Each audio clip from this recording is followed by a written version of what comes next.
What's going on, YouTube? A little update. I got the glaze putty put all on. One more skim coat and I think I should be good. Got her sanded all down with a 180 grit and then the 220 on top of that with the DA. And like I said, a couple little spots I got to fill in. Other than that, she looking good.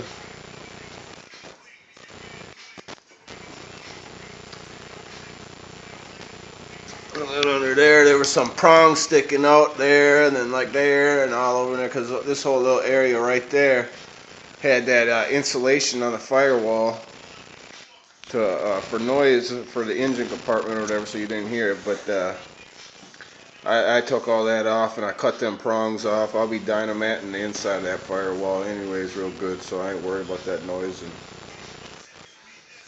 some of the later ones I didn't see him with anyways. My buddy's Cutlass is what, an 87 or 88, and his don't even have that firewall insulation or them knobs, so I knew it wasn't a big deal taking them off. So I ground them off and got that nice and smooth and filled in the grooves, you know, with or filled in any imperfections with the glazing putty. I didn't need mud because I didn't have no big old, big imperfections. It's just scratches or whatever the grinder did from that, or so the glazing putty is just fine. Plus it shrinks a lot less than the other from what I've been told, so I don't have to worry about shrinkage later on really. By the time I get paint on, I probably won't have to worry about it anyways, but yep, got that all looking just correct. I'll show you what I used. Like I said, this is the air compressor I used. It's just a cheap one from Nards. It ain't no Ingersoll Rand or Quincy or whatever the heck you wanna. Ain't no auto body one, but it works great for me. I've used it on my whole frame and everything, and it came out just wet, so I'm very happy with it. But that's what it is right there. 60 gallon, 135 psi, 12.4 CFM at 40 psi, and it seems to work great. There's the things it'll handle. All the green means it'll handle perfect. And there's the things it's kind of a little weaker on, but I haven't no issue on it yet. The spray gun worked great for me. Never had it stop really. And sandblasters, I haven't used that. Straight line sander, I haven't used that yet. High speed sander, I used that, and that worked good. The DA sander, that worked good. It would kick off very little. That's only when I was constantly using it. Other than that, it seemed to stick up even with the DA sander. And I ain't used no jitterbug yet, but I'm sure I will down the line. I had to put a new return valve on there, or a drain on there, because I didn't want to reach all the way under there, so I just bought an extension so it comes out here, and I just do that every night when I'm done. I turn that valve on and it lets the water out, as you can see.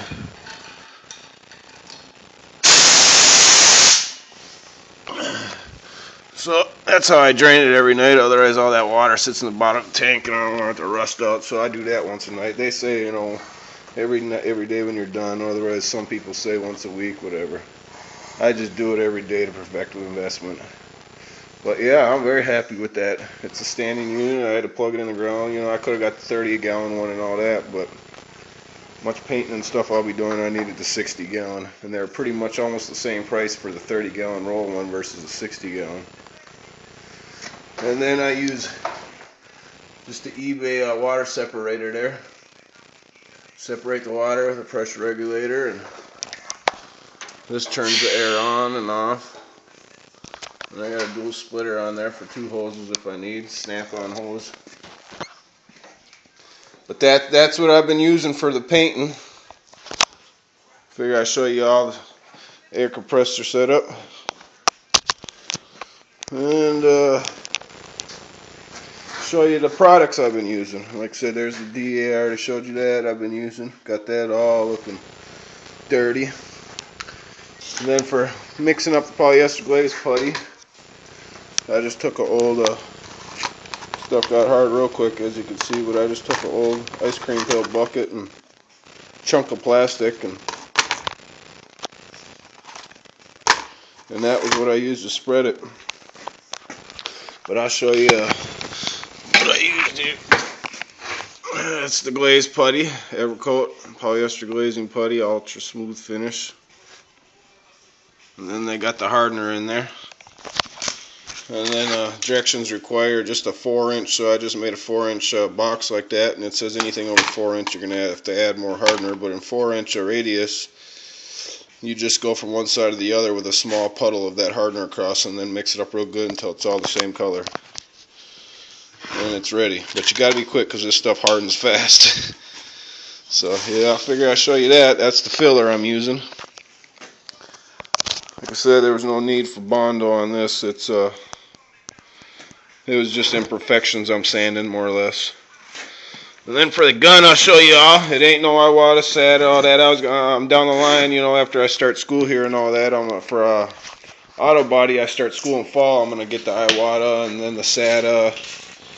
I know they use Iwata, SATA, and a 3M AccuSpray one. The 3M AccuSpray they were using for my guy or whatever was using for a primer, and he said it's an excellent gun.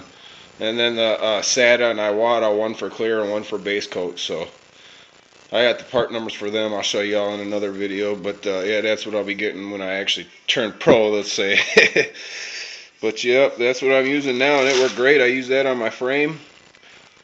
I found it cheaper on eBay, and I just had Summit match the price, because Summit, you know, like I said, I'd rather buy from Summit than some dude off of eBay, you know. I'd return, you know, it's going to be a lot easier, who knows. Either way, I'd rather give my business to Summit than some dude I don't know, so I have Summit match everything. But yep, primer gun in there and a base gun, so that worked great. And let's see here. And then I guess I should show you this first, because this is the most important part. This is the first thing you're all going to want to get. 3M dual cartridge respirator.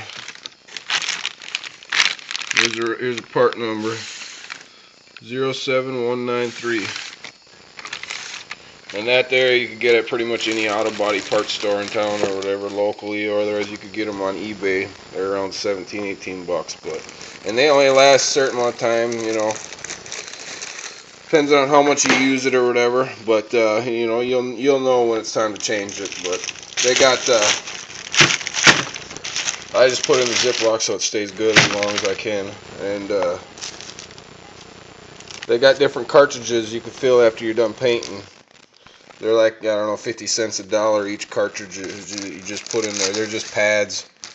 They go in there and that replace them. And I don't know, I don't change them that much, but it's a good idea to change them after every paint job. But I usually do it every few or so, you know. Since I've been using, I ain't done much, but what I've done, I've only changed it 2-3 times since I've done all the work.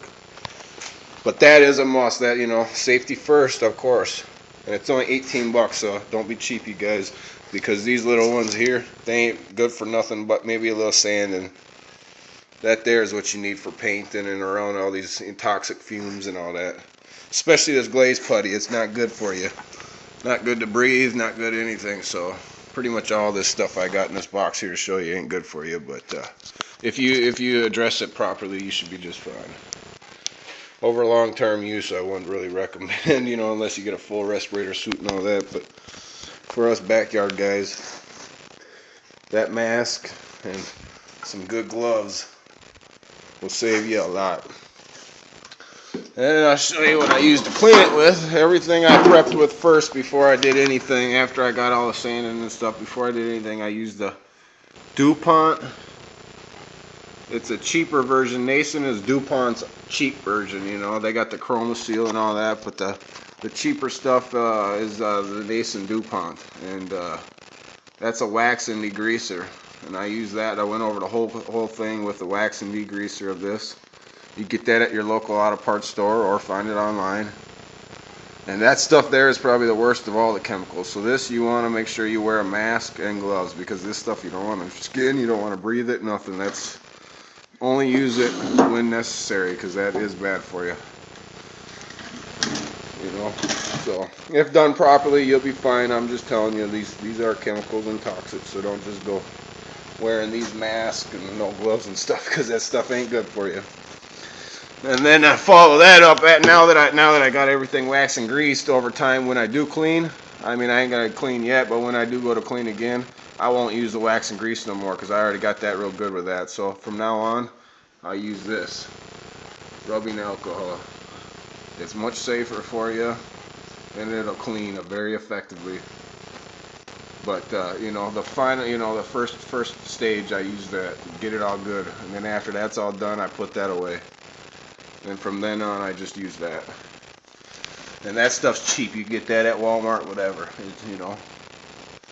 But that's a real good cleaner. And then for the gun, I'll show you. You know, you got to have the water separators. And then, you know, your gauge for your gun, you want to keep it around, what is it, 28 to 32 psi, depending on what you're spraying, I guess. You know, clear coat, base coat, all that. They all require different pressures, but that's pretty much about the range. 28 to 32 around in them areas. You can play with it a little bit to adjust your gun, but. And then also for the gun, you're gonna need this, which is, they give you these free when you buy the paint at the auto parts store, so don't worry, you don't have to buy these. But as you can see, my auto parts store hooks me up good. I got stacks of them. But they're filters you pour your paint through. They got a little mesh screen on the bottom. But yeah, you want to pour everything through that first. Otherwise, you know, you get all them solids or anything out of the paint first, you know. You can put that right in your gun. Right in the cup on your gun, or on, you know, the cup there. You fill the cup up like that. But yep, that's what I use for that. And of course, to clean your gun, you're going to need lacquer thinner. You don't need to buy that expensive auto parts store lacquer thinner or anything like that. I just got some Menards, I think it was, lacquer thinner. And that you'll need to clean your gun. You want to clean it after every usage. So, and I'll show you the primer I'll be using, which requires a Cutlass. And it is made by DuPont, and it is Nason as well. Like I said, Nason is just a cheaper version, but as a beginner and all that, I wasn't going to go buy the expensive stuff. And pretty much my auto parts store in town is limited on what they carry. More or less, that's all they carry is DuPont Nason. I wanted, you know, something a little bit better, but PPG I would have been happy with, but they quit carrying that. They switched it out for DuPont. But after I get good on it, I'll start, you know, experiment with other brands. But for now, I'm happy with this. It's just a full epoxy primer, 491 I think that is, /16, and then you'll need the catalyst to go with it, 483/19. Those two together, you mix them up real good, and I think you let it sit for what, 20 minutes, half hour, I'm not sure what it is, and then it's ready to go in. And like I said, you have to read the directions. It's been a while since I used it, so. And for paint, all the paint I was using was this Corvette paint. I got that out of a book. It's got a color code for the Corvette, off the Corvette cars. Flame red, there's the code, 8774. And that's the year. It was 85 to 13 Corvettes. Full base coat. But with that, you'll need activator. Full base coat activator, 483/30. That's, like I said, that's just paint right there. Then there's the primer. Primer, paint.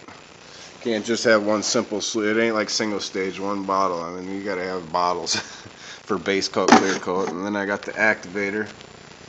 That's for the clear coat, if I remember right.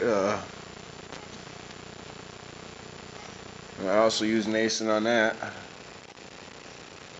Like I said, I haven't done this since last summer, so my directions might be a little off, but these are the bottles I got. Now once you get the bottles, just read the directions, you'll be fine. But that, yeah, like I said, it's just a cheap value clear, but I was happy with it, you know, for how cheap it was. It worked great for me, and it's definitely a lot better than anything you'll find in a spray can. And the longevity is way longer, you know. A lot of people use them spray paint cans and not realize that stuff's going to peel within, you know, years down the line. Versus this stuff, and you don't use less coverage, you know. I mean, I noticed when I used to use spray paint cans, you know, 3-4 cans versus this stuff, you barely even pull the trigger and it's already covered the whole area. So you barely use anything versus, you know, the cheap paint. But yep.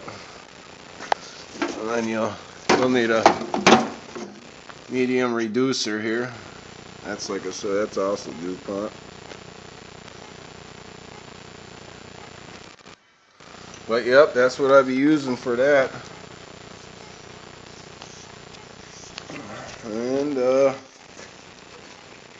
figured I'd show you another little info. I use all my parts. I don't know if I said before, but all my parts I put in these storage bins. I baggie them up, put them in baggies, and I mark what they are.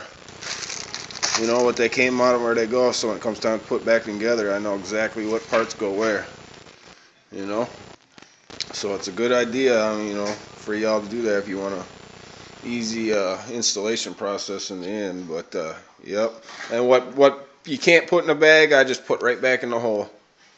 You know, screw it right back in the hole if you can. If you can't screw it back in the hole, then put it in a bag. But yep, that's pretty much where I use lots of sandpaper. But like I said, most important, safety first. Gotta have that gloves and that mask. And after that, you know, hit up your local auto body parts store. But yep, like I said, it's your cheapest way of doing it. You know, still professionally paint stuff. So I figured I'd share it with y'all. But yep. So I'll try to add more later.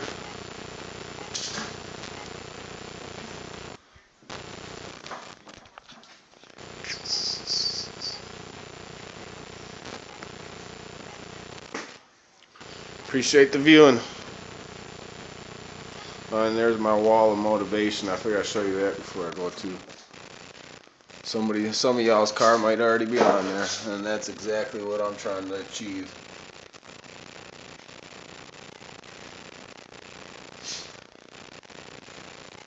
Something like that with those rims on it. They're Foose Legend F104s. 22s. I'm going to put that on that. So that's how my car is going to look when it's done, hopefully. That's my motivation right there. But yeah, that's my wall of motivation. Some of y'all's car might be on there, some of y'all might not. But yes, sir. Thanks for watching. Feedback be appreciated, because I definitely know it. I'm a beginner, so